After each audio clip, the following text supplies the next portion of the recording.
What's up, guys? It's Chasin. It's Labor Day weekend. I hope you're enjoying it. I hope you're going to get a barbecue. I finally had time to do a market update, so I just wanted to share this with you. You know how much I love the data. You have to check out the trends and what's going on. Um, Here we go. Okay. I haven't seen this happen in a long time, okay? But I ran the closed sales for the last 12 months. And when you add them all together, this is pending sales, but you add it all together, it's 12,000 homes in Orange County for the last 6 months. So keep that in mind. 12,000 homes last 6 months have closed escrow in Orange County. That's a very low number. That's lower than average. But why is it relevant? You have to see this. Um, where is it? Right. Okay. So if 12,000 homes sold, how many didn't sell?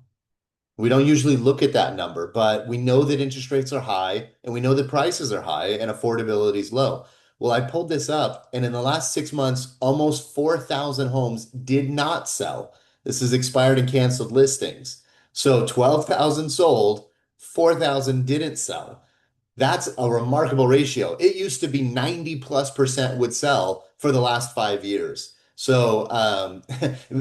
you're good at math, it's two-thirds of the homes listed sold, one-third didn't sell. So you have a 1 in 3 chance of not selling your house right now if you put it up on the market. That is historically bad, in my opinion. It should be 80 to 90% probable that you're going to sell. So why are so many homes not selling? And we already know that prices are high and rates are high, but the reality of it is sellers' expectations are too high. So all of these homes are listing, they're going on the market, and they're not getting their number. They're not getting their price. But the sellers are not saying, no problem, I'll just price reduce. They're just saying, I'll just come off market and I'll try it again next year.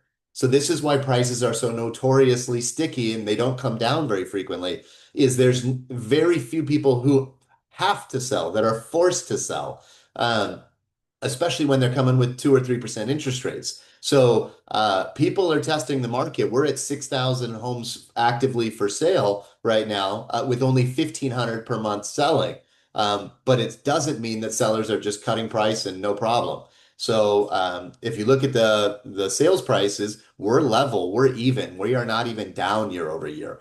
But almost never in my career. I mean, I've been doing it 21 years. I've been through 2007, 2008, 2011, all of those.